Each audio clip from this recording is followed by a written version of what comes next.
Welcome back to the channel, and if you're new here, my name is Jens and I've been working in IT and with Linux systems for the past decade.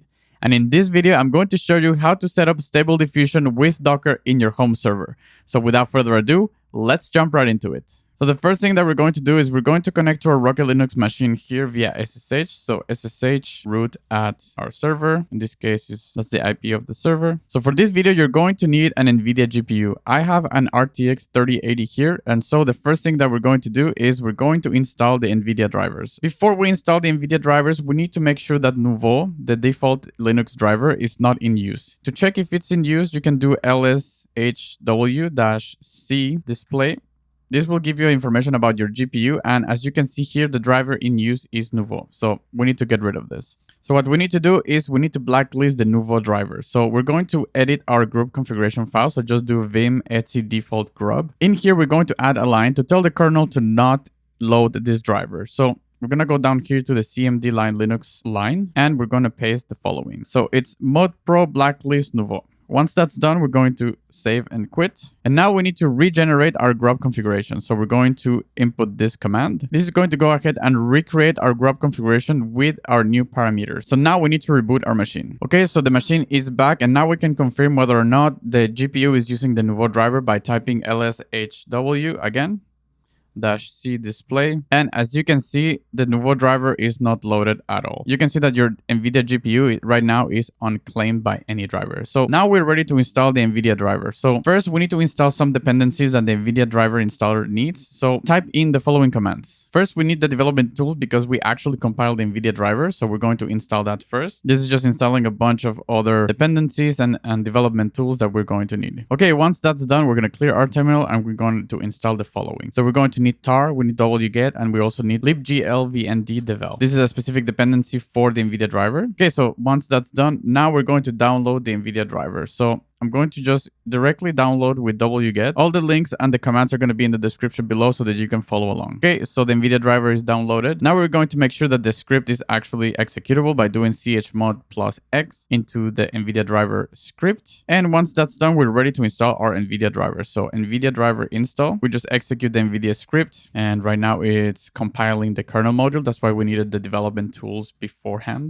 Okay, it's going to give you a few things. Do we want to install the 32-bit compatibility libraries? We're going to say yes for that. There's no harm doing that. Hit OK again. Here we can say yes to this and OK again. And as easy as that, we have our NVIDIA driver installed. Now let's verify that actually our NVIDIA driver is working. So we're going to type nvidia-smi. And as you can see here, my GPU, it's a GeForce RTX 3080 with 10 gigabytes of VRAM. So now it's time to install Docker. This is going to be fairly easy. We just need to install the repo. So copy and paste this command. This is going to add the Docker repo. Once that's done, we just execute the installation of the Docker engine. So sudo dnf install Docker. We're going to say yes to that. All right. And as easy as that, we have Docker installed. Now we need to enable Docker. So we're going to do systemctl enable Docker, and we can start the service. So systemctl start Docker. We can check the status real quick just to make sure that there's no errors. All right, so it looks good. Now, the next thing that we need to do is we need to install the NVIDIA Container Toolkit. The NVIDIA Container Toolkit is basically a utility that is going to enable your container to use the GPU resources that the machine has. So to do that is fairly easy. Same steps. We install the repository of NVIDIA, and then we just install the packages required. So in this case, it's like yum install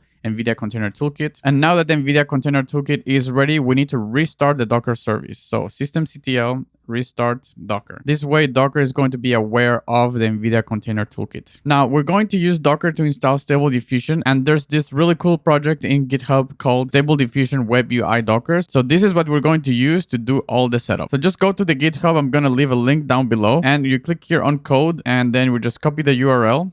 Go back to your machine. We're going to navigate to OPT, and then we're going to create a folder here called Docker just to keep things organized. We're going to go into the Docker folder, and then we're going to do git clone, and then we're going to paste the URL. Once that's done, we should have a folder here with the entire project. All right, so let's cd into the project. Okay, we have our Docker compose and all the data there. Now, this project is a little bit different than the usual Docker compose configurations that we've used in the past, because here there's no pre-built image that we're going to use. We're going to actually build build an image. Because the build process is using online resources, your setup might be different than mine. So I suggest you check out the comments to see if there are any updates to the project. Now let's build the image. Right now, there's actually a bug in the project, but I already found a fix and a workaround. So first we need to patch one of the Docker files so that the build process can finish successfully. So to do that, we're going to go into services. Here, we're going to use automatic 1111, which is the UI that we're going to use for stable diffusion. So we're going to go into this folder, and here you have the Docker file. So we're just going to open the Docker file with any text editor. In this case, I'm using Vim. And here is actually all the instructions to tell how to build the Docker image. So here, we're just going to scroll down to this area where it starts to install some of the Python dependencies. And we're going to add a line here. We're just going to add that. It's going to be in the description too. And we're going to save. Now we're going to go back to the root directory. And now there's another thing that we can also modify here. It depends on what GPU you're using at home. In my system, I have an RTX 3080 with 10 gigs of VRAM. Now, if you have less than 10 gigs of VRAM, here, if you open the Docker Compose file and we go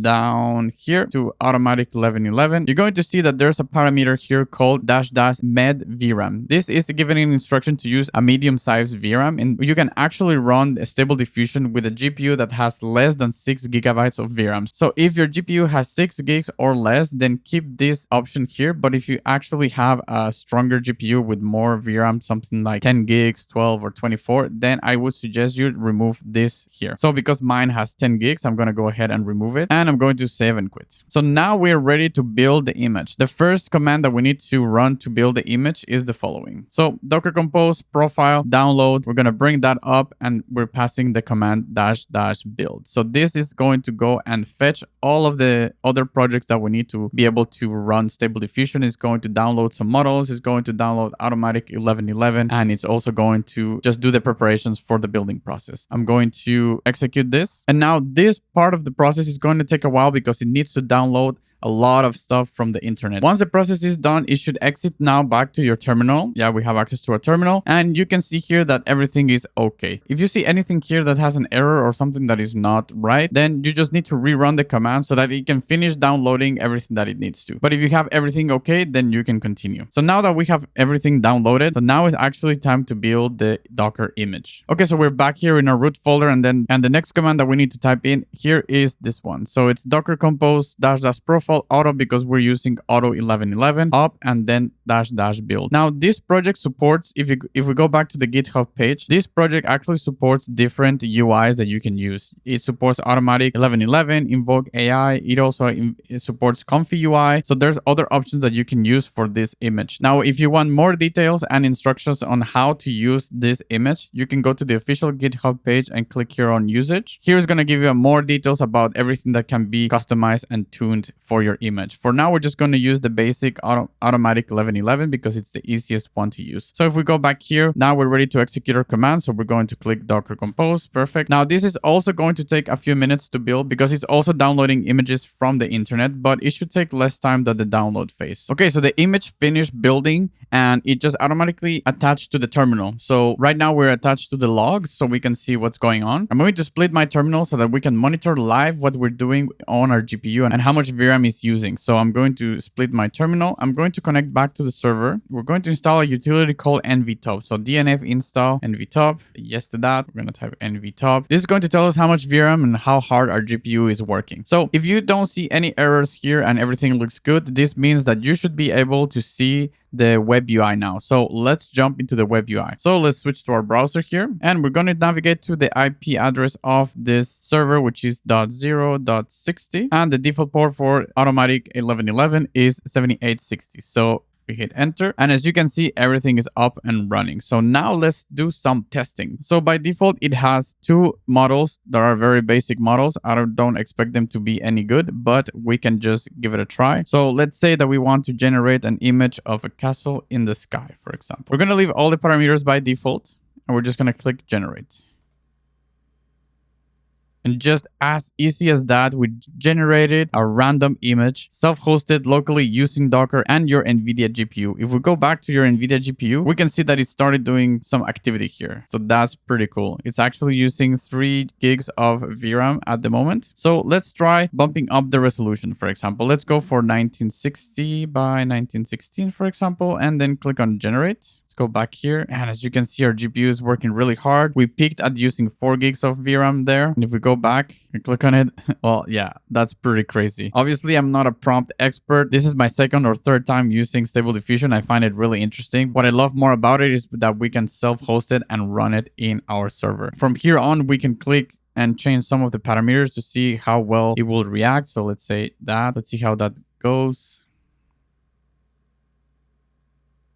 Okay, it's looking a little bit better, different style, less detail. Yeah, it's all weird. But now the cool thing about this is that we can import different models. There's a really cool website called Civit AI, and here we can download and see different prompt models for different things. I went ahead and I downloaded already a different model so that we can try it out. So I'm just going to show you where you need to put all your models so that they load on your web UI. So let's go back to the terminal and let's close this one here. Now, if you close this command that is here, is actually going to bring down the container. So you need to do docker compose down to be able to restart the container. Let's go back to our folder here called Docker, and we have our stable diffusion UI. Now here you have a folder called data. So if you go to data, you're going to see here that there's another folder called models. And then we need to go to stable diffusion. And here is where the models are located. So look at the path. So now I'm going to copy one of the models that I downloaded into this folder. So the custom model that I downloaded is this one called RMS DXL Hybrid Turbo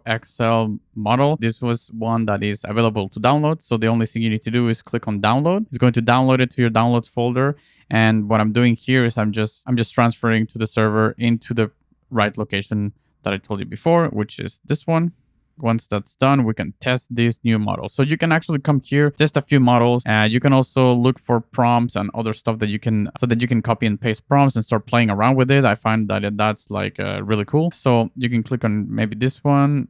Okay, this one also it also looks like it's some sort of anime, so that's cool. And or like this one is like a cool robot. So for example, this one you can download it directly. So you could download this and then just copy the prompts and whatnot. So this is a really cool website where like there's a lot of resources that you can use to just play around and generate some crazy images. Of course, there are some models that are better than others. So now it's just a matter of like tinkering and playing around with it. Okay, so our transfer now it's done. So let's go back here. So as you can see now, I have this our MSDXL model. And if we go back to our UI here, we just need to click on reload. Now we have it here as an option. So that's pretty cool. Okay, so I'm going to click on it now. It's going to load it. It takes a few seconds to load depending on your GPU. If we go back and monitor our GPU, we can see that now it's using 7 gigs of VRAM. So just take that into consideration. Okay, so we finished loading. Now we can click on generate again and see what we get.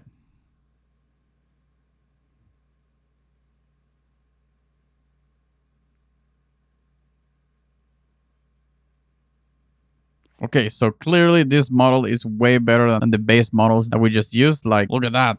I mean, it's not like a super HD image, but it's actually as concept art. It looks pretty cool. Now we can try anything. We can do like maybe a castle underwater, for example.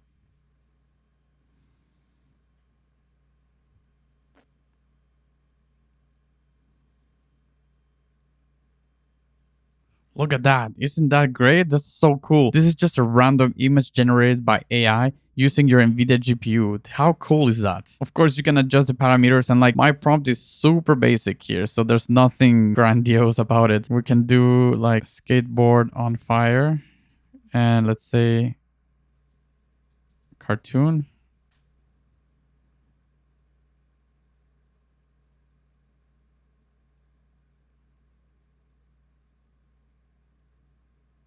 Hey, isn't that awesome? How cool is that? I mean, it's not the most detailed image, but it's actually working pretty well. I wasn't expecting this to be that good. I'm really excited to announce that we're launching our Discord community. Here you can share projects, ask questions, and level up your skills. Join now, links in the description below. If you enjoyed this video, you're going to love this one here where I break down in more detail how to set up your own private ChatGPT. Check it out here.